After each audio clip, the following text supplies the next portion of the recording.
Today, the Australia Post boil over.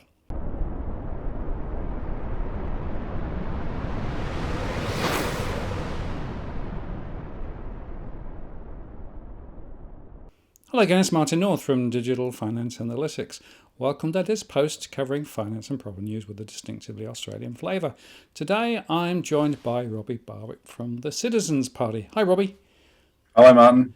Good to have you back on again, and we're back on talking about one of the very critical subjects that we've been covering this year, the Australia Post affair, Christine Holgate, the watches, and all of the broader issues. And some of those broader issues really came out in the hearings in Canberra earlier this week, didn't it?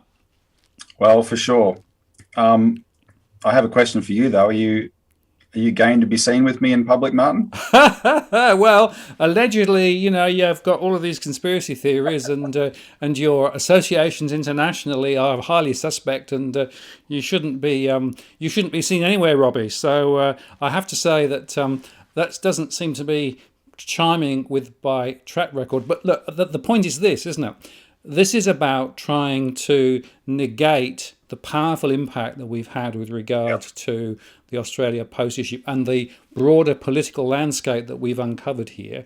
And of course, what they're trying to do is to effectively distract, deflect, the old misdirect trick from the magician's world. Look over here, don't look over there. Because over there is a really big mess, but if you look over here, then you'll see people who actually are just trying to destroy banking, right? As though that's somehow what we're at, and we're not at that at all.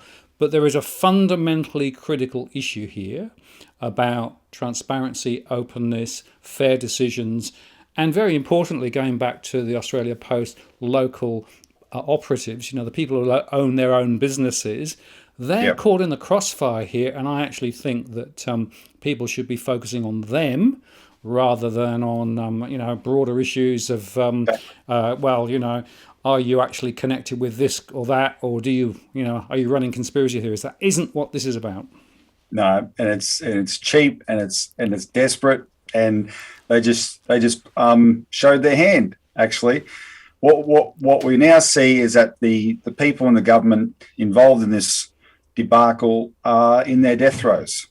They are right at this very moment. They're dug in to try and resist the overwhelming pressure that's building on them to reverse this, right? Because we know there's an agenda they've been involved in that had nothing to do with the watchers. They drove Christine Holgate out for a reason, but as part of being dug in, they are lashing out to try and distract attention. And in this case, again, as this, you and I had this experience 2 years ago or 18 months ago with the cash ban. Yep. The Treasury explicitly used the involvement of our organisation, making the same slurs as the reason to dismiss thousands and thousands of submissions and not reveal that they were made on that issue, right? And when that came out, then the whole country who was involved in that hit the roof. And this desperate politician, Senator Sarah Henderson, did the same thing this week. But in actual fact, what she was doing was attacking the licensed post office group, trying to create a sort of a guilt by association thing. Because I'm happy to take those attacks any day of the week because we're a political party. We'll fight back hard. But the licensed post office group, attack shows the government knows it's got a problem. I just want to remind the viewers who are paying attention, or will sort of, it'll make sense if this is the first time you've seen this a show on this. This, by any standard political measure, should have been an issue that was dead and buried on the 22nd of October because a fat cat executive of a government business enterprise was caught extravagantly splurging taxpayers' money on luxury Cartier watches, dead and buried, over and done with. She's gone. We'll move on. That's the normal rules of politics as defined by the pub test or public perception. Because we were suspicious of Scott Morrison's overreaction and just started asking questions. I spoke to Angela Cramp at the Licensed Post Office Group. I heard her side of the story. I was amazed that you had this group of small business people, close to 3,000 Australia-wide, that was so loyal to Christine Holgate, and she explained why. And you can see Christine Holgate earned it, and we made that public. And what happened was, it's not that the public has warmed to Christine Holgate for some reason, because they don't know her except what they've seen, and she went quiet. She wasn't in the media, right? The public saw this through the licensed post office's eyes. The public is supportive of the licensed post offices. They're incredibly sympathetic to the licensed post offices, and that, we played a role in publicising their view of it, right? And our own view was, of course, just finding information and putting it out there. We did play a key role, but what the public connected to was licensed post officers. And that Senator, Sarah Henderson, was sent in as an attack dog in that hearing 2 days ago to attack and discredit the licensed post officers. And in so doing, the government showed how desperate they are, and it was a huge tactical mistake. This is going to blow up in their face, and that's good. That from the standpoint of the fight here, we're involved in this hand-to-hand political combat to try and turn this around. That's very revealing for us. It shows you that this is being a very effective campaign, and it's not over yet, despite the signs from the government that they're trying to dig in here.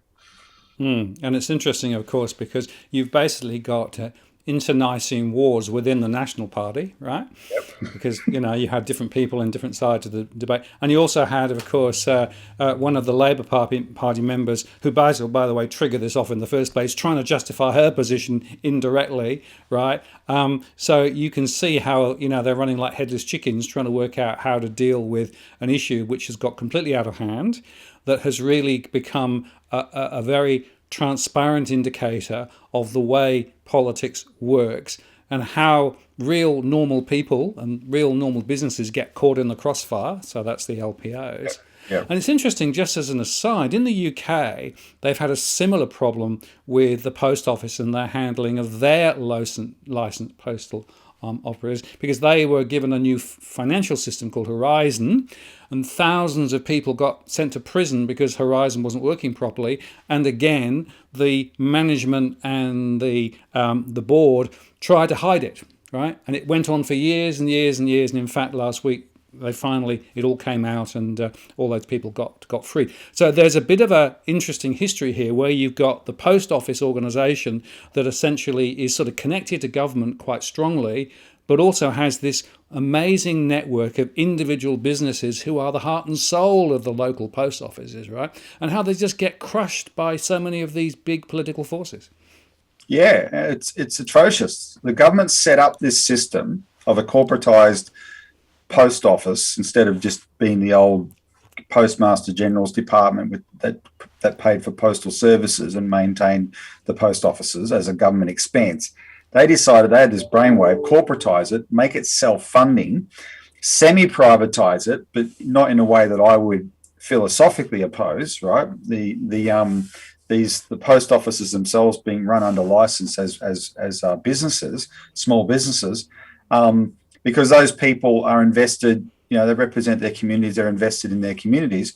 So the government set this up for their benefit, right? Because it's self-funding. It's not a budget expense. Running a postal service, which is a constitutional requirement, is not a budget expense in Australia. In fact, they get dividends out of it, right? It contributes to the budget.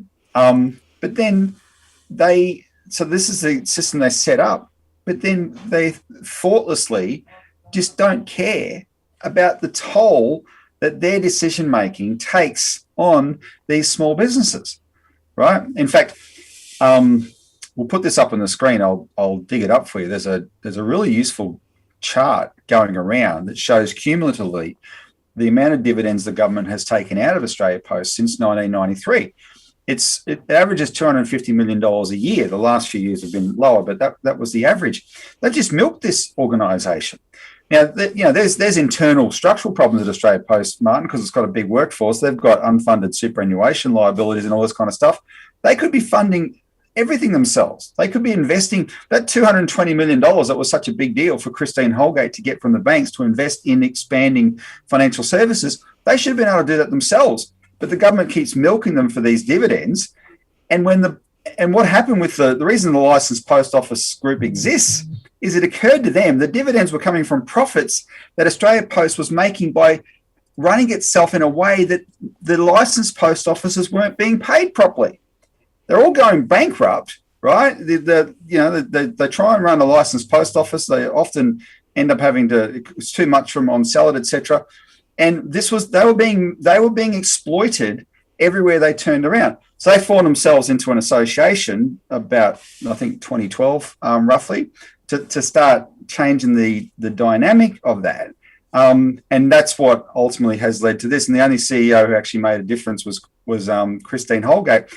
But I remember one of the first, when I interviewed Angela Cram on our show, one of her stories that floored me was how when they would go to Australia Post management, these licensed post offices, and say, look, we are not viable as businesses, Ahmed Fahor's response was, oh, you should start another business like a florist or a coffee shop or whatever and use it to subsidise your postal business.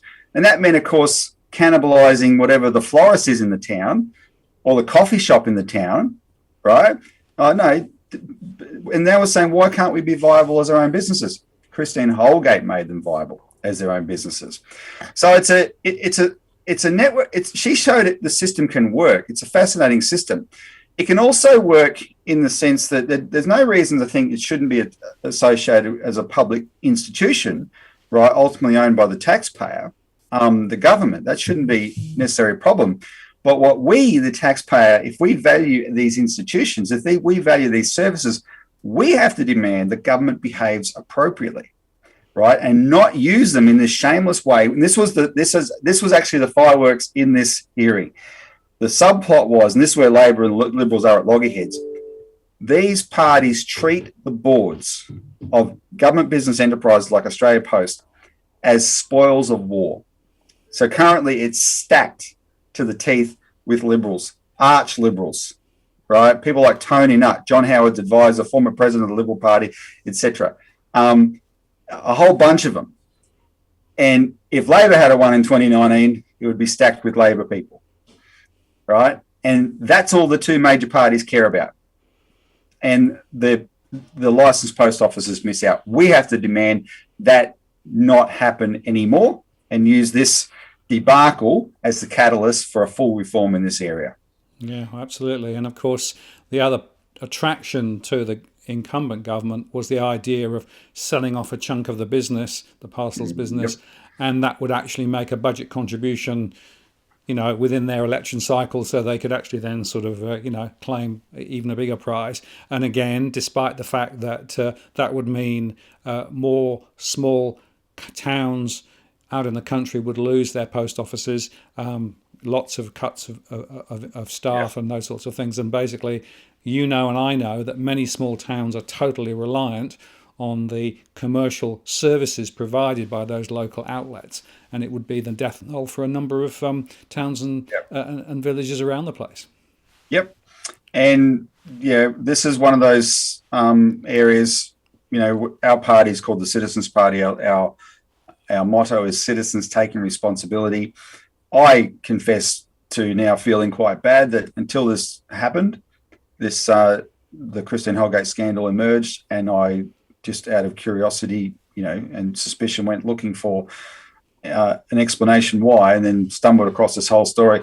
I didn't appreciate how Australia Post worked, how those licensed post offices work, and that's a failing of mine because I'm an Australian citizen. I should know. I should appreciate that, right? This is an essential national service. If we have a sense of that, we have to fight for it, right? And we have to resolve to rally behind the licensed post offices and make sure that this is reversed. This is fixed, and we have to be emphatic about that. So one of the parts of the dynamic we're in. I want to describe the actual hearing. Just give you some broad brushstrokes. But just before I do that, one of the dynamic we're in right now is we the Australian citizens have to be crystal clear what is the only appropriate outcome, an acceptable outcome from this scandal, and that is Australia Post has to be the management has to be fully cleaned out. and by management I mean the board, the appointed management. That includes the chair, who has shown himself to be a liar. He's perjured himself in the hearing multiple times, and so far he's got away with it. But maybe that'll come out in the hearing. They've got to go. The board has to be restructured so that it is, and there has to be an expectation that the board appointees must be properly qualified people, right, who can actually bring something to the board rather than just political connections, right? One of the board members, for instance, currently brags that the reason he's a board member is because he's from Western Australia and he's a cycling buddy of Matthias Cormann, who was the finance minister for a long time and therefore the shareholder minister of Australia Post. These people bring nothing except their political connections to the board, right? There's no need for Australia Post board to have any political connections. So properly qualified board members. The board must have 2 other representatives, one from Labor, the staff, right, and one from the licensed post officer. So they're directly represented on the board, and then that board must reinstate Christine Holgate. Whoever this new appointee is, say thanks but no thanks. If they're going to pay him out, well, let me tell you this. Because they may have to pay out his contract if they've been such bastards and gone ahead with that. It's going to be much cheaper to pay him out than what the government and Australia Post should pay out Christine Holgate if she's not reinstated. She wants to be reinstated. That will involve no expense to the government. But if she's not, she should go for them for a lot of money because of what they did to her. It's in Australia's taxpayers' interest that she be reinstated. And it would be much cheaper to pay out this Woolworths guy than what they're going to have to pay out Christine Holgate legally, right? So that's what we have to be clear on, because her management made this organisation work and we have to get it back. Now, let me just briefly describe the day, because I was there as usual, and then I'm thinking, maybe I shouldn't be here. No, I didn't mind it. But there were 4 broad categories of, well, a bit more than that. Anyway, there was the unions in the morning, then there was the licensed post officers. Bob Catter put in an appearance, and it was a great one as a witness. The board testified, and that was the boil over, hence the name of this segment. And then the government departments testified.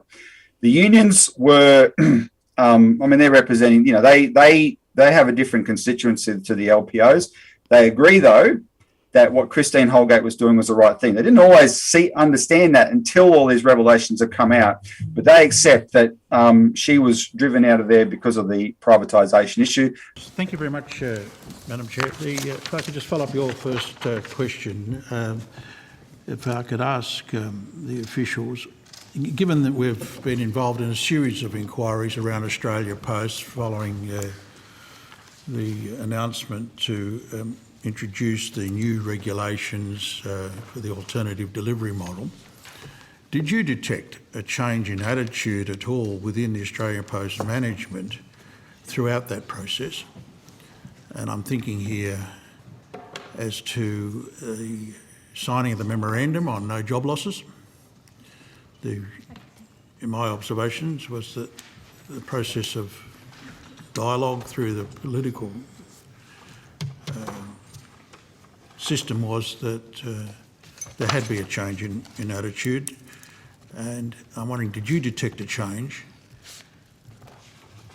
And did you think that led to a loss of confidence by the government in Christine Holgate, given her statements that she was resisting the introduction of the Boston Consulting Group's recommendations? The process leading up to the signing of the MOU went all over the shop, because, like the last submission, we were told that once COVID broke out, that Australia Post didn't have their cash reserves were very low, and they had to take urgent steps to put in place all this stuff around COVID. And as time went on, and it was clear that some of the information we were provided early wasn't quite bearing fruit, we took the approach that we needed to shore up jobs, because there was, I think if you recall from the last inquiry, October last year I think it was, there was a document circulated by Australia Post that showed their new model, and it clearly showed, and they called them DANs, and Post hates you calling them DANs, but it showed 2,000 of these people didn't have a job. And it wasn't until the intervention with the MOU and discussions around that, I won't say it was a backflip, but Australia Post changed their mind and they found work for the DANs, and they've subsequently found work for more than what they originally tried to cut. But Australia Post's position, they never, well, I didn't detect, Mr Murphy might have got a different opinion, I didn't detect they were approaching this from a privatisation point of view initially. As time went on, that seemed to be more and more of the focus. Yeah. Mr Rayner, the question I'm putting to you is that I was advised, and I remember I had conversations with your officials in the run-up to October 22nd, that the government had lost confidence in Christine Holgate, and that they were actually looking for an excuse to move on her, and that there had been movement. And I'm just wondering whether or not it supports the view that she put to this committee around the resistance to the Boston Consulting Group that she was presenting. Is there any credence to that notion in your experience? Look, from our experience, it was very clear, as my colleague Mr Rayner pointed out, and from previous evidence given the committee, that Australia Post had a plan to cut 2,000 postal workers' jobs as part of the regulation changes in the 1 in 4 process, where 1 in 4 no longer had a round to do. As a result of the regulation changes and the union then needing to negotiate a memorandum of understanding, it was at that point we secured the 2,000 jobs. Moving forward from there and over time, it appears there was, or the government was moving away from Christine Holgate, whether that was related to the signing of the memorandum of understanding, the saving of the 2,000 jobs that they no longer got rid of, to make those savings relevant to the ADM and the cost benefits there associated with that. And obviously further resistance, we believe, that's come out in evidence last week, Ms Holgate put on, about resisting further changes that were related to the BCG report. So that has some relevance in our view to where the government landed with Ms Holgate's employment. It struck me, because as you know, we're following this closely, that the language changed within the evidence presented to this committee about the relations with the union throughout this process. The word union partners started to appear. Now, I've always found it amusing when management talk about union partners, particularly given I had direct evidence that the amount of consultation was extremely limited, and suddenly you were union partners. I'll put that on. When it suits, we're partners. When it's yes, we're not, we're not. That's right. It became very late in the piece, but the point being, it was a substantial change in language, and I'm wondering if. Sorry. Yes, go on. Would you agree or not? I would agree, because in some of the conversations that we had with Ms Holgate there, and you've got to understand, we knew nothing of what was in the BCG report. Yes. She would say to us that her intention is to grow the business. Yes. She's looking to grow the business, and the only comment she made to us was, some people don't like that I'm doing that. Yes. Now, who those some people were, I think, is starting to Mr. become Rayner, evident. They've called for the entire board to be sacked, right, which is good on them. So they're on the right side of this. They're representing various, different aspects of how the business operates. Theirs was a good contribution. Angela Cramp, Andrew Hurst, and Gail Doyle of the Licensed Post Office Group, their contribution was brilliant. I'll say it again. I reckon Angela Cramp is the best spokesman any business association Australia's got, because not only is she's actually a very good speaker, very articulate, very direct. Even if you wouldn't know it, Angela's actually a bit partially deaf. She has to concentrate hard at what she does, but she's excellent. She's fearless. She won't take a backward step, and that is the reason this organisation has made strides. She's got great support from Andrew Hurst, who's the chairman of the LPO group, and Gail Doyle. We were saved from widespread insolvency and the brink of collapse by the 2014 Senate inquiry and the change of government. We have followed closely the execution of a similar strategy to the BCG report in the UK, where Royal Mail was sold and separated from the post offices, whilst letter services were cut. It has been nothing short of a financial disaster for the mums and dads who own post offices.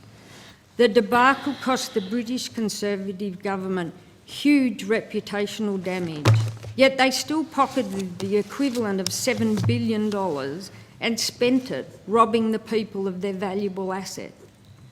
LPO Group is here today in front of another inquiry because the current government and departments appear to be following the same BCG path, ably supported by an inept and self-interested board, obviously under direct political instructions.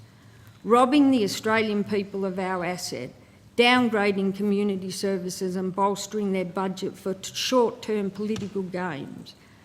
Are we to sit back and let this happen to Australia Post? Please, committee members, do not allow this to happen. We need to preserve the long-term future of Australia Post for Australians for decades to come and protect it from plundering governments seeking sugar hits for their budgets and re-election chances. If Australia Post is to have a future, it is imperative that the committee carefully review the regulatory relief requirements. Now the impacts of COVID have diminished and the profits have grown substantially. We need Australia Post to get back to delivering on time and growing the opportunities to further service the nation. It is our brand, our business and our investments that the current government and board are destroying for short-term hits. They laid out in a very impassioned opening statement how much Christine Holgate meant to them, what full reform has to be, and I'm calling on Australians to get behind them because that is the part of Australia Post that we know, people, right? We need to be behind this group. So that was exceptional. And then, of course, in the middle of that, because it was so exceptional, this conniving senator, Sarah Henderson, and I mean conniving because she connived with the Labor Senator, Kimberley Kitchen, who started all this, who wasn't wearing white that day, I can tell you. She comes in and the two of them launched this time led by Sarah Henderson, launched this attack on me again and Angela Cramp through her association with me. But the real target was Angela Cramp, right? And they all this rubbish about the Citizens Party being racist, anti-Semitic conspiracy theorists. Senator Kitching also raised, you've stated that the LPO group ran a phone campaign aimed at the offices of Ministers Birmingham and Fletcher. Was this coordinated with the Australian Citizens Party? We didn't actually run the campaign. We heard that it was happening and we were contacted and asked to stop the phone calls. But this is not just LPOs. But that was that run in conjunction with the Australian Citizens Party? No, it wasn't. Can I just say that it was not run in conjunction? All right, so there is I just want a follow-up question to the evidence just given for the sake of looking at it. Who called you and asked you to stop? Senator Fletcher, Mr Fletcher's office. Minister Fletcher's office. Yeah, okay, Ryan, thank you. Senator Henderson. Thank you very much, Chair. So the Australian Citizens Party's press release of the 9th of February 2021 quotes extensively from your public statements, repeats your call to reinstate Ms Holgate and calls for a phone campaign against Ministers Birmingham and Fletcher. The evidence is that you have been working closely with the Australian Citizens Party in your campaign against the government, and you would be aware, Ms Cramp, the controversial foundations of the Australian Citizens Party, formerly known as the Citizens Electoral Council, which is based on the political leader Lyndon LaRouche, someone who is said to be anti-Semitic, a racist and a conspiracy theorist. And I might suggest that somebody said Christine Holgate had breached or misappropriated taxpayers' funds. So can I just ask you to answer that question? Okay, we have a business that relies on the citizens of Australia. I have no understanding, and I really don't care, what the Citizens Party represents. They are citizens of Australia. They are aligned with us. They think Australia Post should be offering a postal bank. So that's fine. So they are aligned with you. In fact, Mr Barwick, and I think Senator Kitching raised Mr Barwick in her questioning of Ms Holgate. Ms Holgate actually thanked Mr Barwick. He is associated with the Citizens Party, and he's actually in the room, I understand. Yes, I think he's very interested in this. So could we just understand, right, so he's in the room, he's just published a tweet supporting you. Well, that's great. They are supporting us. They are citizens of Australia. Are you saying that the citizens of Australia should not be supporting Australia Post? We've put out a statement that just puts that to bed completely. People can read it on our website, because we aren't the issue. It is the LPO group. However, we're not going to tolerate this any longer. We are accustomed to being called this by lying politicians, too accustomed to it.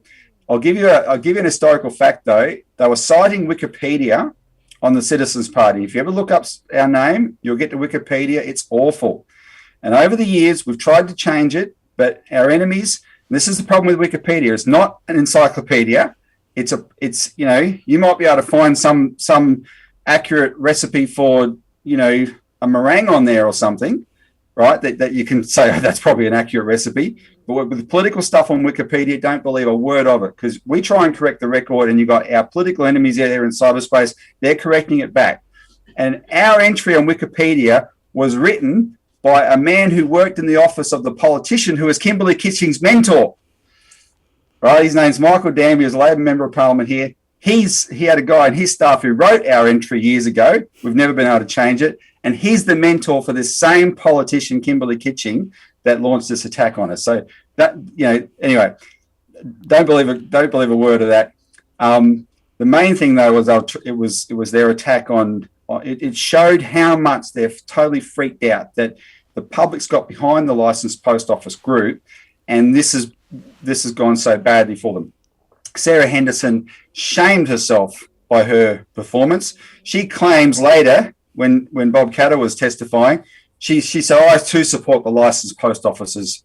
Bob, no, she just betrayed them by personally going after Angela Cramp and then implying Angela was racist because of a loose thing Angela said in a position where this woman's financial future is dissolving in front of her eyes because of the actions of the chairman, right? And she might have said something a bit rude about the chairman, and that was enough for this politician to seize on that as if the chairman is somehow a victim of Angela Cramp. It was typical dirty, low-down politics.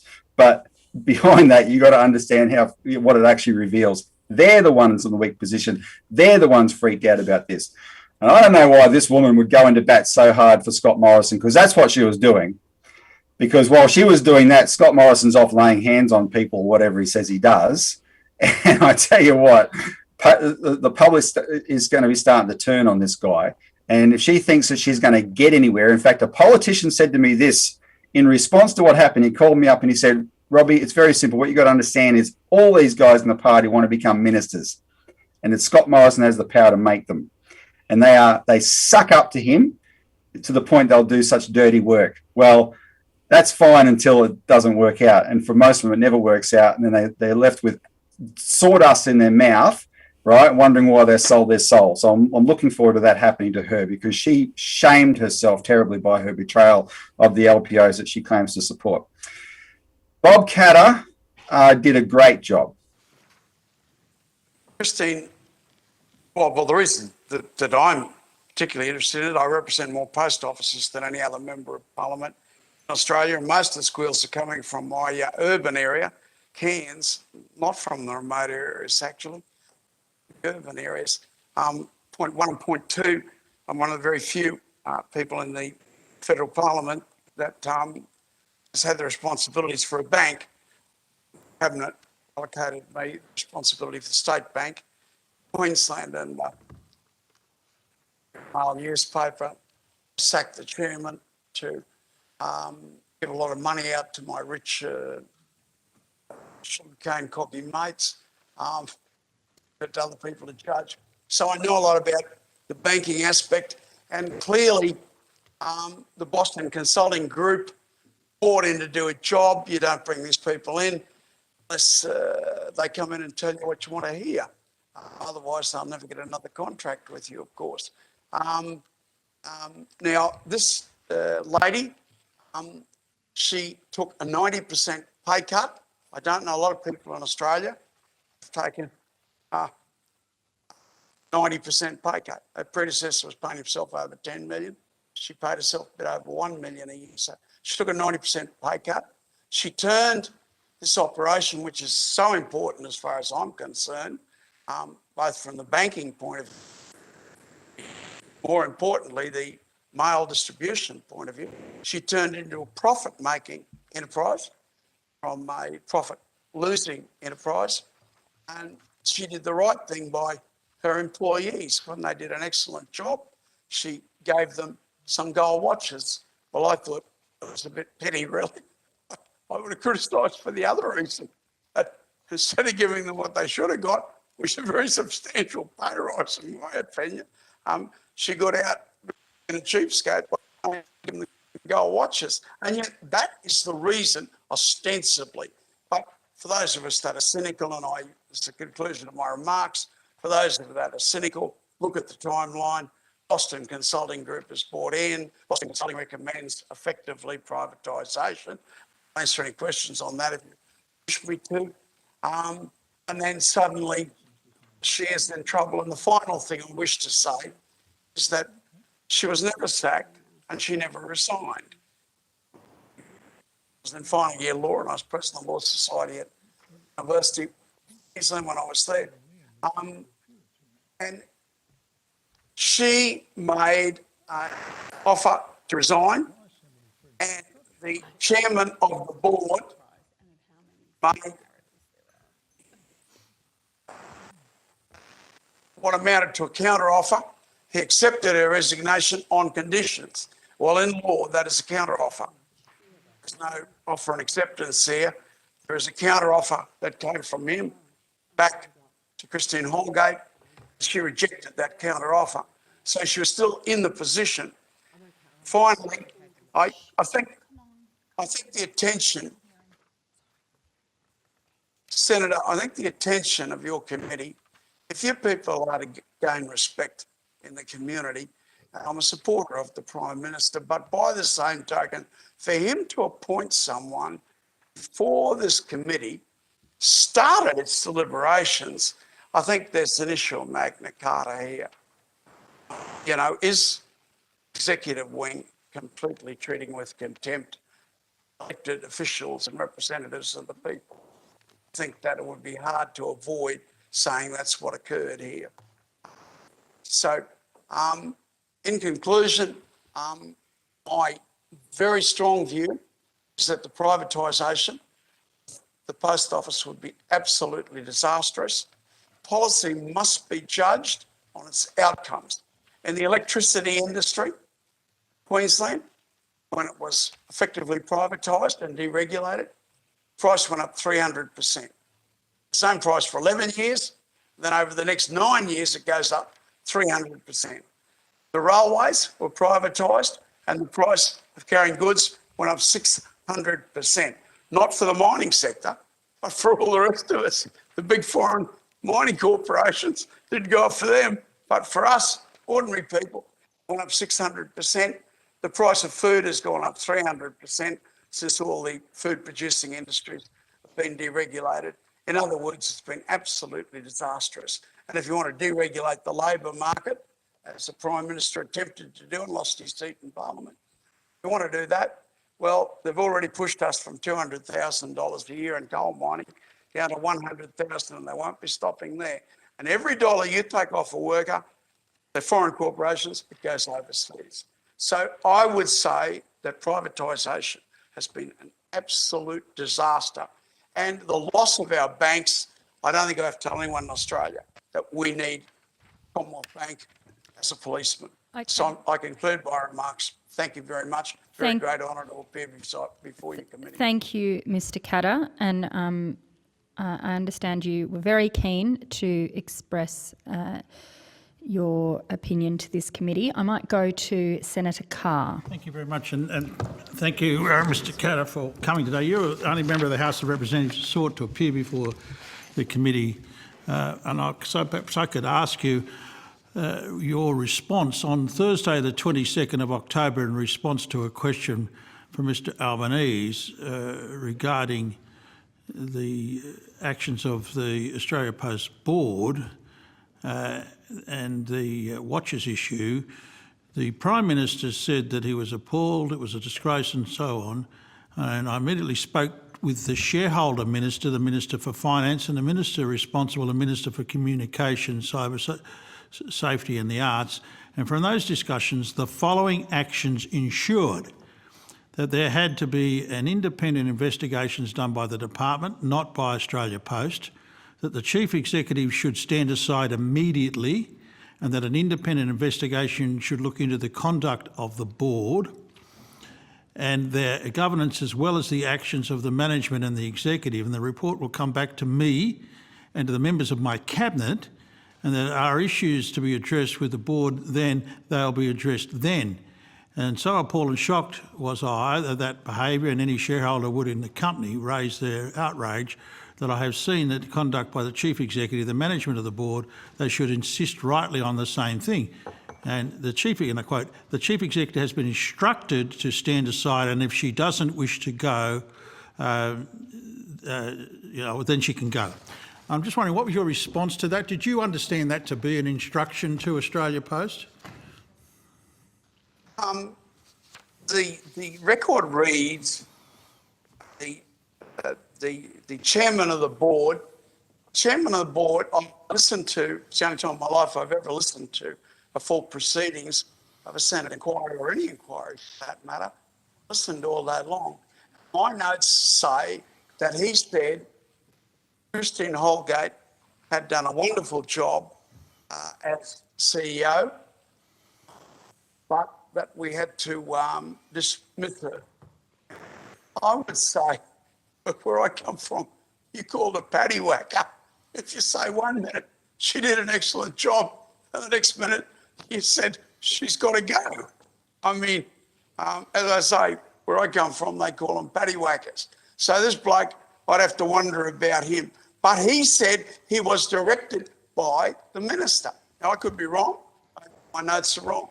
But my notes read he was directed by the minister. In light of what you've asked me in this question, I think there is some appalling conduct involved here. And I hope you people get to the bottom of it. You're a former minister with statutory agencies under your jurisdiction and responsibilities. It is possible to direct an authority without a formal direction. Is that your experience? You express your wishes to, as we did, case of the sugar industry in Queensland. It goes up, it goes down, and it was in a down cycle. And he said 25% of the sugarcane farmers had to go, which meant 25% of the mills went as well. The fourth biggest agricultural industry in Australia would have been decimated. And but that's what he said. So we said that no, we can borrow money at 2.75%. We want the money to go to 2.75%. He disagreed with that proposition. He subsequently resigned. According to the Courier Mail, we sacked him. Well, I'll leave up to him to decide whether he was sacked or voluntarily. But there was no doubt he wasn't there, and that the 700 million went out 2.75%, and we'll make 270 million profit out of that deal.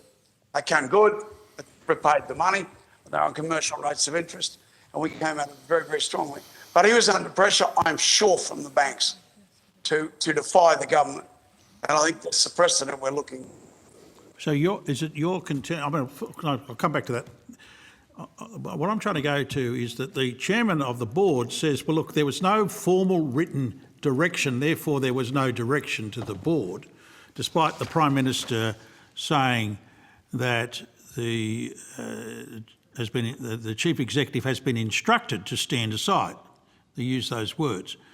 But the chair says, well, because there was no legal document, that is an instruction in writing, therefore there was no direction. Is it your experience that doesn't necessarily have to be in writing to have the effect of a direction to a statutory authority? Well, obviously I'm very experienced in this area. It's you defy the will of the government. If the government has got any backbone at all, you'll be looking for a new job. And you know that. So a suggestion from the government carries the force of imperial command. But answer your question. Okay. You defy a government advice, even advice. You know, I mean, you're asking for trouble and you should get trouble. Executive arm is entitled to make those decisions. You've introduced a new I believe it was the direction. I believe it was the direction. No question about it. Okay, so Mr. Cutter, you've introduced a new aspect of this, an explanation to the proceedings here. You've suggested that the problem may well have something to do with the banks being concerned about the expansion of Australia's Post's financial services. Did I understand you correctly? Yeah, very much so. And also, they resented very strongly being forced to come into the agreement, and they were, in my opinion, forced to come into the agreement, because the threat was there that if you don't agree to pay us an acceptable agency fee, then we'll set up our own bank. I mean, that threat was there, and the banks had to give in to that threat, and they didn't like it. That's my opinion. There's no way I've got it proving it. I haven't got the research staff to do that, Senator, but I think you're well on the track of what happened. Thank you. But I'll come back to other questions if there are others. You don't have any We've got a limited time, do we? We do have limited time. I want to get to the department. So. Yeah, look, I just a couple of questions, if I could, Chair. Okay. Thank you.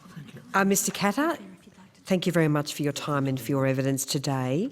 Like you, I'm a huge supporter of our licensed post office network around the country, and particularly in rural and regional Australia.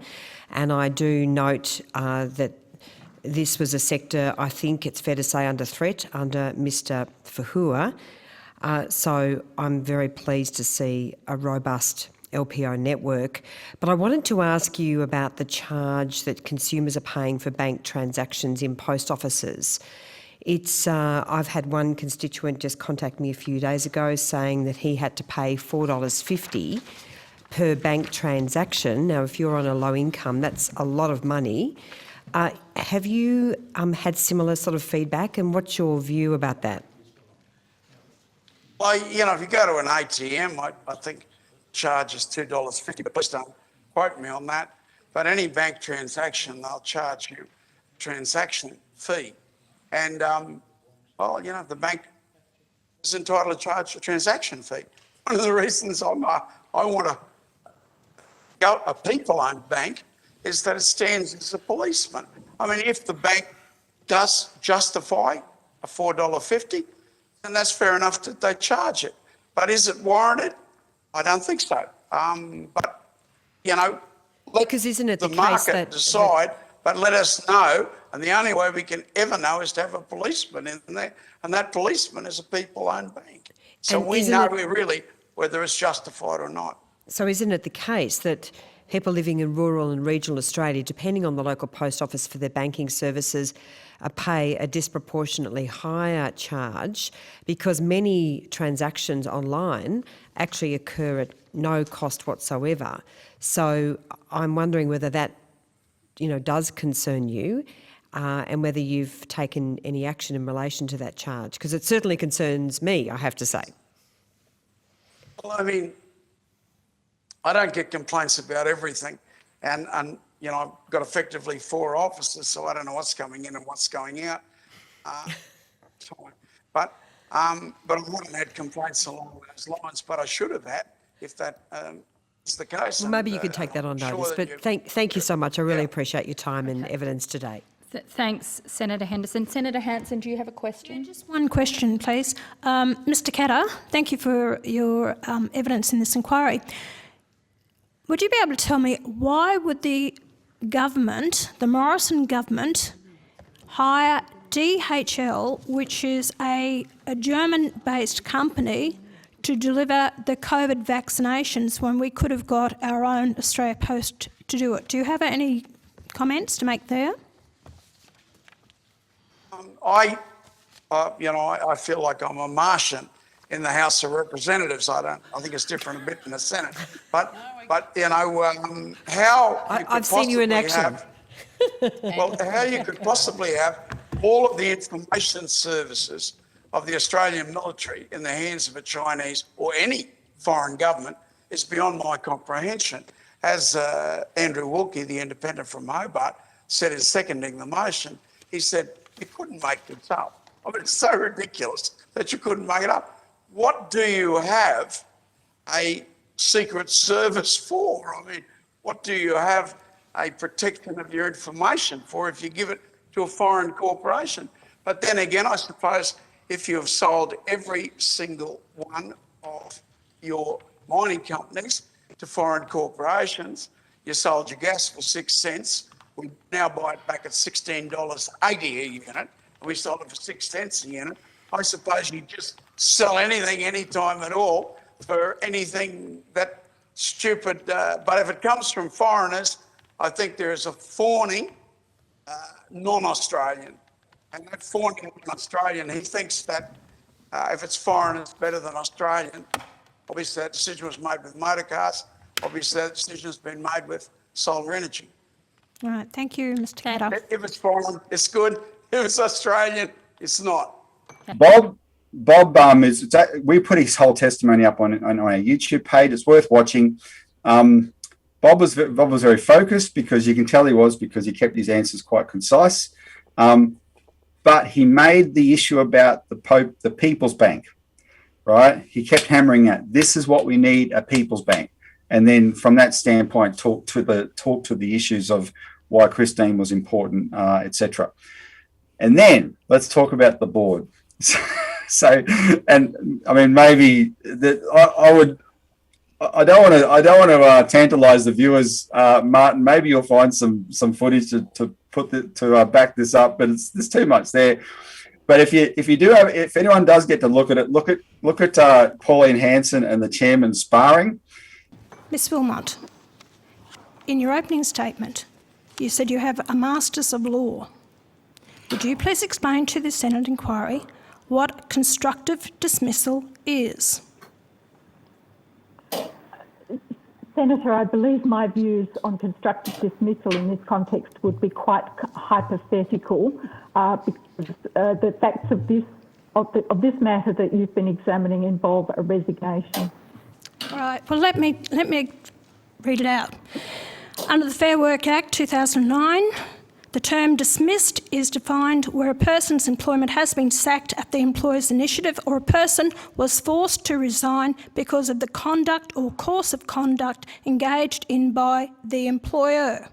A forced resignation, also referred to as a constructive dismissal, is when an employee has no real choice but to resign, and thus the onus is on the employee to prove that their resignation was not voluntary. With regards to Christine Holgate, do you believe that there is a possibility it was a constructive dismissal? Senator, the evidence that is before the Senate is that it was matters outside of the board's control that led to Ms. Holgate reaching the view that her position was untenable. Right. The board did not contribute to that. All right. Well, then I'll go to her letter of resignation. Now, in her letter of resignation, she basically stated, let me just find it here for a minute. Now, this had to come before the board to be agreed upon. Part of it says, I am offering to resign. She also said, this must come to an end today, so I would appreciate if you could give me your favourable response.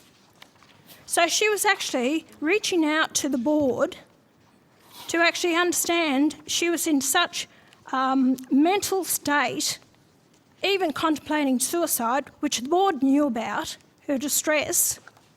This was reaching out to the board. And yet this letter was accepted without due diligence, duty of care from the board and from the chair, that it should have been investigated before it was accepted as a letter of resignation. What do you say to that?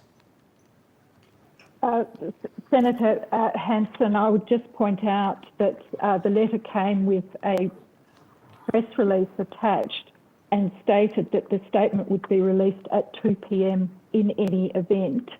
The chair, according to the submission, and I'm not sure whether he has discussed this with you previously, but the submission states that the Chair of Australia's Post tried without success to call Ms Holgate between 1:35 and 2:45 p.m. And Australia Post did not release its statement until after that, but Ms Holgate had already released her statement. Who told you that? Who told you that she released it? She wrote to the executive team to say that she had released it prior to Australia Post releasing. No, I'm sorry, in evidence given by Ms Holgate, she never released that statement at all. Actually, the letter was received by the chair at 10:46 a.m. It was then passed on to the department, the ministers, at 11:45 a.m. It was released to the media and on the media at 1:30. Ms Holgate, in her statement, said it wouldn't be released by her till 2 p.m. So someone released that letter. And I'll ask the chair again that question. Who released that statement to the media at 1:30? So it's either the Board of Australia Post, the chair, or it is the shareholders' ministers. Who released it? Now I'll ask you, Mr Bartolomeo, who released that? Did you? Did your board members? Who released that statement or her letter of resignation to the media? Hang on. Thank you, Senator. To the chairman. Thank you, Senator. First of all, I repeat the response I gave last time I was asked this question. I did not release it. We have subsequently asked all of our directors if they had in any way spoken to anyone in the media about it. They have said no to that, and that's as far as I can go. We did not release it. So Okay, then thank you. the only other one is Senator Hanson, hang on. Mr McDonald.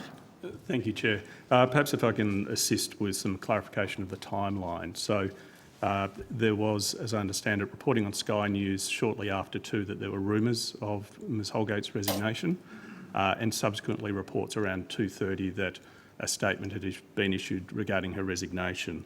An email was sent by Ms Holgate to the executive team at 2:29 on 2 November, attaching the media statement, accompanied with a message that referred to that media statement as having been given by her this afternoon. The media statement contained statements about a difficult decision to resign and the difficult decision to leave. There are subsequently statements that were requested by Ms Holgate be issued to all staff. Ultimately, that went out on the 5th of November. That also makes similar statements about the difficult decision to leave Australia Post. Mr McDonald. And perhaps if I can add one more thing. In our response to questions on notice, as the Chair referred to, we did make inquiries of the directors and others that had received that correspondence on the 2nd of November and all advised that they had not passed on that correspondence or the statement to Sky News or any media outlet. Final question, Senator Hanson. We're going to have to move on to other Mr questions. McDonald, all you've done is reiterate what was in that statement. You have no proof that she released that statement, which she said she didn't, and it was on the media at 1:30 in the afternoon. So what you're stating there, what I'd like to know from the chair is, in the letter of resignation, she says she's offering to resign. And as she was waiting for a favourable response from you, why did you actually jump to it and just accept that letter of resignation without talking to her, knowing that she was in a mental state that she was in? You did not do your duty of care. As far as I'm concerned, it was a constructive dismissal on behalf of the Board of Australia and you as chair of the organisation on how you treated Ms Holgate. Senator, I refute that entirely. What she was asking for, and I'll answer this question, what she was asking for is that we treat her resignation effective that day In other words, not hold her to her 6 months' notice of that she was required to do under her contract. And we accepted that we did not want to make things more difficult for her. We accepted her proposition that her resignation be effective immediately. That's what we responded to, and that's what our letter said. Thank you, Mr. Chairman. Senator Henderson. Sorry, before I go to you, Senator Fawcett has a question and then wants to go to you first. So I'll go to Senator Fawcett first. Sorry. Thank you, Chair. For any of the board members, has a proposal been taken to the board to privatise either Australia Post in its entirety or the parcel business of Australia Post? If I may answer first, sorry. In the time that I've been chair of Australia Post, which was late November 2019, that subject of privatisation has never arisen, either with the shareholders or in discussions around the board table. It has not been the subject of any discussion I've been involved with from November 2019. Thank you. If I may, Michael Ronaldson, Deputy Chair, you never let the truth interfere with a good story. This is a complete and utter beat-up. The board has never discussed privatisation. We've never been asked by the shareholder ministers to discuss privatisation. And as one of my colleagues said before, to have a snowflake and hell chance of getting up. So it's just a complete and utter beat-up. This chairman, he's in the same kind of position as Sarah Henderson. He's nailed his colours to Scott Morrison's mast on this, and he's covering for him, right? But he doesn't appreciate the minute that the brains trust around Scott Morrison decides this is too hard and they do make a shift, they're going to blame it all on him. He's gone, right? If he thinks he's going to get anywhere with this strategy, he is, it's the serpent and the, what is it? There's a scorpion and the frog kind of thing, right? It's going to end badly. Anyway, so they didn't turn up in person though. The board did not turn up in person. They were asked to. The chair was furious. The technical connection didn't work, and that made their refusal to turn up in person even worse. So Sarah Hanson-Young called it a schmozzle or something like that. Everyone was very unhappy except Sarah Henderson, because she was there to ask leading questions to the board members to make them look palatable. One of the things that comes through, though, you see why if you watch the board in their answers, you see why they're on the board of Australia Post, because they are political hacks. As political hacks, they're good at that, and they were trying to just reduce it. They don't want to talk about the overarching Christine Holgate issue. They're just backing up the government all the way. This is the same board. Now, let me tell you how distasteful these people are. I don't know how many words I can use before I'm at risk of getting sued, but anyway. These are the people who, when the inquiry was called into the Watchers, they had, a year earlier, all signed a note to the departing chairman before Lucio Di Bartolomeo. His name was John Stano. They'd signed a note for him saying, "Goodbye, John, good working with you," except they didn't mean it because he's Labor and they're Liberals, right? It was this, it was like, nah, you lost the election. We've still got control of Australia Post. They bought a $2,000 Mont Blanc pen to give to him with that note, right? And they all did that. These board members, these ones that you see on the screen, they all did that. And then 18 months later, when this Maddox law firm holds an inquiry into the Cartier watches, every single one of them said, one, they didn't know about the watches, even though the whole building here in Melbourne, that's the headquarters of Australia Post, knew about the watches. They claim they didn't. And two, if they did, they would never have approved Cartier watches, right? So for their political enemy, they were happy to buy a $2,000 pen, but for the four staffers whose hard work had delivered and saved banking services for regional Australia, oh no, we would never have done that. They are spineless. They are sycophants to the government. Right, they shouldn't be in their position, and they just went in there. That was their role, was to just double down on the lies so far, which they did. And in terms of that role, they did it well. but the board, the committee, except for Sarah Henderson's having none of it. And then when Pauline Hanson got a chance to turn her fire onto the chairman, Lucio, did she ever? And did he ever react? I mean, he showed real emotion and real anger in that hearing because it became a bit of a free-for-all. It shows you that this process is really stinging, right? Just that part of the hearing. And then the final part to comment on there's two shareholder departments, ministers that represent the communications department and the finance department. So those two departments were there, not the ministers though, and that's the unfortunate thing. So you got 4 bureaucrats there fronting the committee. It's a bit of a joke. The ministers should be there. They should be dragging Matthias Cormann back from Brussels for this, right? Because he was the responsible party as well.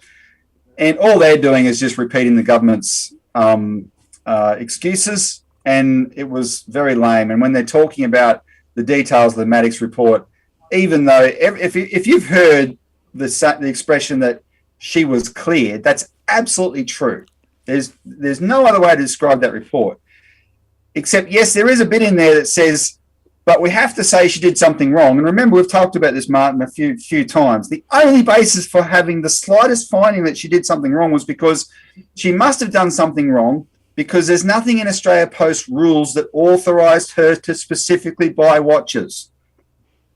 And those stupid bureaucrats embarrassingly and shamelessly doubled down on that fact in that hearing. And Sarah Henderson helped them. And if they're going to, if all they've got is this contrived technicality and they're willing to keep repeating it, right, it just shows you how, morally bankrupt these people are. Let's clean them all out. Mm. Well, it's very interesting, Robbie, and thanks for reprising all of that. We might put in a couple of small segments as we go through just to break it up. But there were 2 observations I had. I watched it live streamed, right? The first one was a very interesting observation. The 1.3 million they paid to the BCG, right? At one stage, somebody from the board said, that didn't tell us anything. We knew it all already. Right? That was somehow a justification. Hang on a moment. Taxpayers' money, Martin. Yeah. So 1.3 million wasted, right? Now, nobody really picked that up directly, but I thought that they should have, because that was a very significant observation, right? The other one, which I just want to go back to, the LPOs were just so on point with regard to the fact that they've got their own personal stake in this business, and yet they actually have no ability to interact with the board or the policy or the direction. It's like, half of the business is actually disconnected from the decision-making head currently, which is why structurally what you're saying is dead right. It needs to actually fundamentally change. The final point I wanted to make was, I don't know whether you know about this, in the UK, they've just started a pilot scheme to help get cash and banking services back into local communities, right? And guess how they're doing it? They're using the local post outlets, and they're basically allowing those post outlets to provide banking services themselves and also to provide banking services for all the banks. Because they recognise in the UK now that as you take away those critical services, the communities actually fall over. Yeah. Right? And that program has literally just started in pilot phase this week. Right? Now, there's an object lesson there in how critical these entities are and these outlets are, and how if we actually couple the banking services into the local communities, then of course everybody wins. Means that you can still get access to cash when you need it, and you can do your banking services. It provides a vibrant platform for commercial operations in those local communities. And that is a critical functional role of the post office network. And by the way, that was never recognised in any of the BCG work, according to what was said. Right? They only spoke about letters and parcels, right? As though that was the beginning and the end of the postal service. Whereas, in fact, of course, the truth is that there's a much broader range of services that can be offered and should be offered. Yeah, for sure. And there's a whole story to be told. We can't go through it now. I keep telling Angela Cramp I want to do a second interview with her to tell the story of the LPO group. And part of that story is they've been going for 5 years or so, struggling and fighting and trying to get some recognition, get the management to consult. When Christine Holgate had decided that she would take the job in 2017, she attended an LPO group AGM in Penrith, and she just laid out her thinking in this area, right? And mainly financial services, but more than that. Like she said, there's so much we can do as a service hub in our communities, right? Where Australia Post shops can become a one-stop shop for services. And she just saw it was like, this is a clear problem solving that can actually make these businesses viable, and she did it. And of course, it's unfinished business though, and partly, just as she had learned from post offices around the world, post offices, and I wouldn't be surprised if UK postal authorities or government authorities, etc., took notice of what was happening here. It's an obvious thing. You can't really dictate to a private bank that you're going to have a branch here, you're going to have a branch here, etc. Though there's probably, I don't want to, there probably is more the government can do to tell the banks that, we're your backstop. You have some kind of social obligation. But short of that, here's the solution. Use it, right? But if you're one of these short-minded governments where you think, okay, we can privatise it, we get a short-term slug for our budget, or one of these more ideologically minded, we should let the private sector do all this kind of stuff, right? Then you're not going to care about that, and you're going to see Christine Holgate as someone who got in the way. The good news is that message, the fundamental message of her appearance, has got through. Everyone recognised it in those terms. In the hearing itself, of all the senators participating on the committee, Martin, Kimberly Kitching sat on the far left from the audience's standpoint. Sarah Henderson sat on the far right. Every other committee member in between was there for genuine reasons. You can tell they understand that there was an agenda, and they're there to get to the bottom of it. That was across the board. That included the chair, Sarah Hanson-Young, who generally does a pretty good job, except she sometimes finds it hard to keep order. Kim Carr, the Labor senator. Bridget McKenzie, the National Party senator, who's the only person who's given her party any credibility on this issue. She's doing a dynamite job. And Pauline Hanson.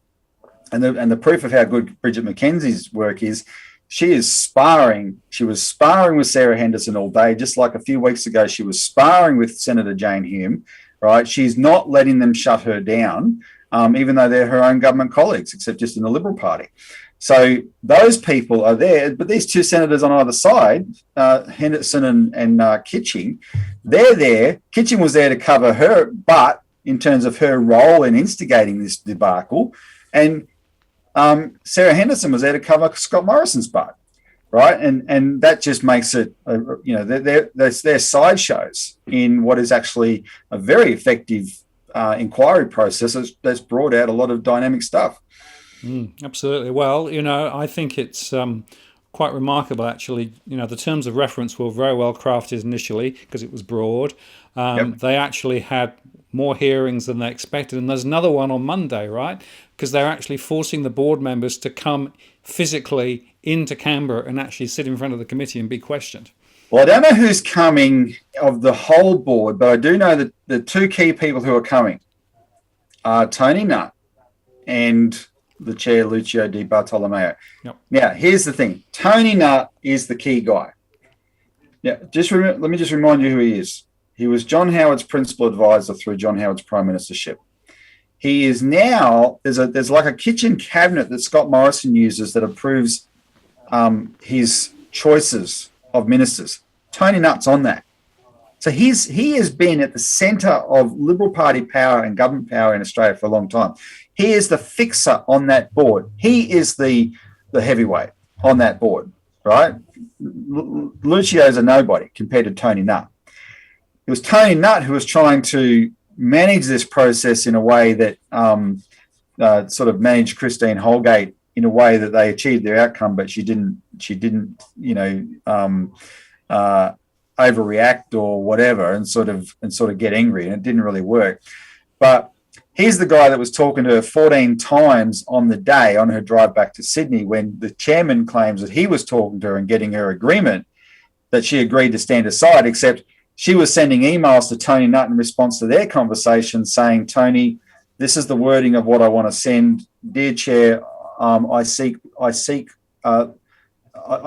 permission to take 2 weeks leave, holiday leave, or sick leave, because that's all that she had offered. She had refused to stand aside. She was prepared to take 2 weeks sick leave. She's sending those emails to Tony Nutt in response to phone calls from Tony Nutt after the chairman claims that she had agreed to stand aside, right? Tony Nutt knows the truth. One of the things the chairman in this hearing was emphatic about when Tony Nutt's name came up, he said he was not acting in an official capacity. Only I was. Well, sorry, Lucio, that's the guy who's on the board who's a much bigger fish than you are, right? He was running the show. You know it. You're just trying to cover your tail here. Now, here's the thing, though. He was going to be the star of this hearing, except he didn't come. He was sick. He was throwing up, apparently. Well, maybe he was, or maybe he was out of sheer nervousness, because one thing he would know with his political experience, you don't want to perjure yourself. Or maybe they were buying time to get their stories straight, or I don't know. But supposedly he's there on Monday. If he's there, well and good. Look, tune in for the fireworks, people. If he's not there, you'll know. That to me will be a sign that the government has decided it's far better to be seen to be treating this whole process with contempt than to actually subject themselves and their key people like Tony Nutt to a process where all the truth can come tumbling out.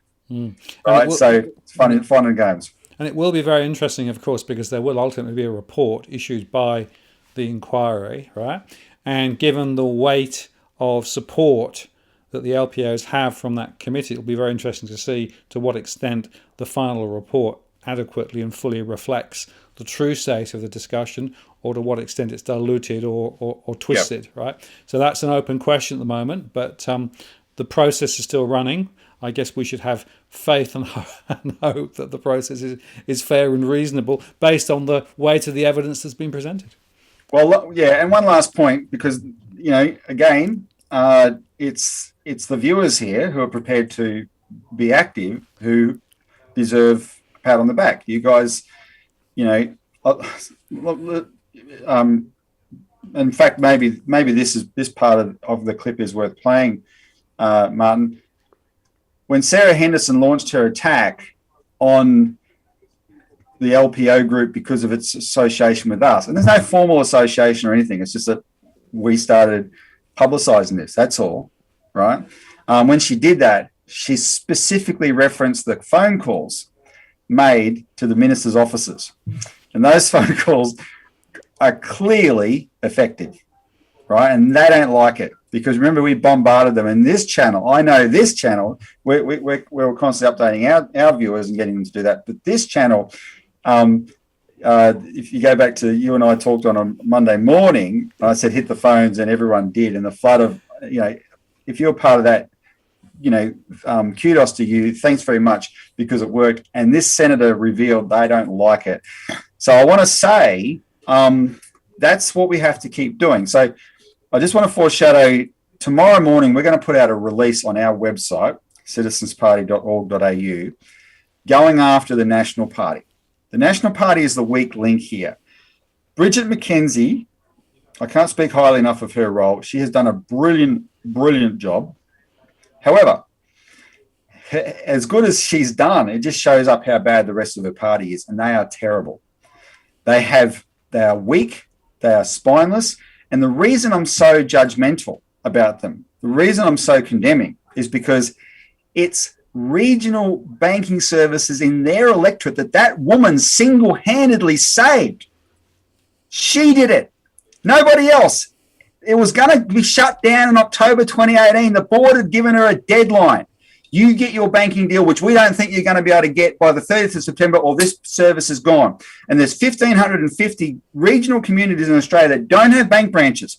All they've got somewhere in the vicinity is a post office at which they can bank. And that would have been yanked away from them in October 2018 if she hadn't done the deal. And she sweated bullets to do that deal. We've played the clip on this show before, how emotional she was when she announced it. It's their electorate she was saving. They should be kissing her feet and they should be marching into the Prime Minister's office as a delegation saying, this ends now. You will reinstate her. All bets are off. Right? And watch that weasel tuck his tail between his legs and fix it like that. The Nationals have that power and they've done nothing. She is a lone warrior. Bridget McKenzie is a lone warrior trying to do the right thing. This party has that power and we have to turn our firepower onto them. Call them up.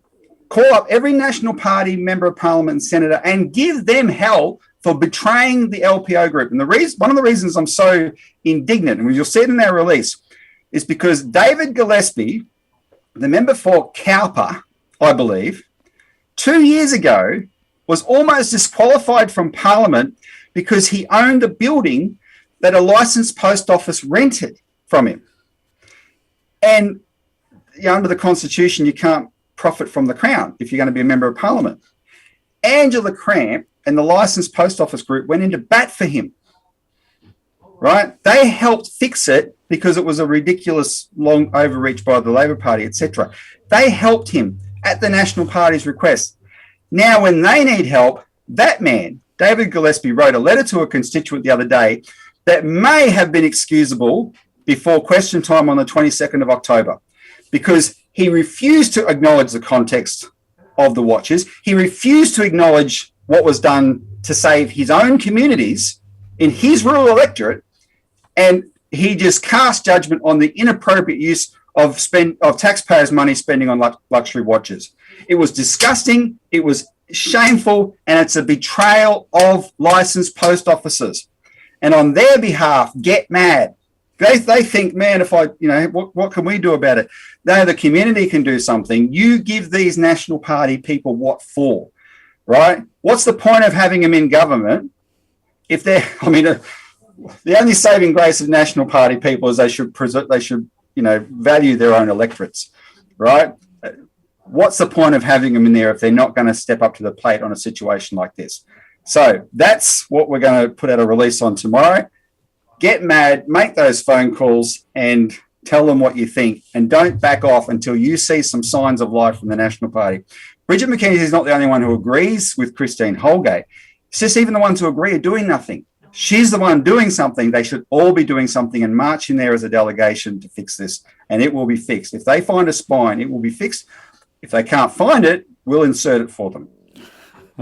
Well, Robbie, once again, thanks for your time today, and the fact you were there on the ground, brings it really to life. I have to say, watching the whole thing for the whole day was just astonishing. We'll put a few clips in as we've gone through today, and we'll keep everybody informed as to what's going on. And as you say, it's not over yet, so keep the pressure on.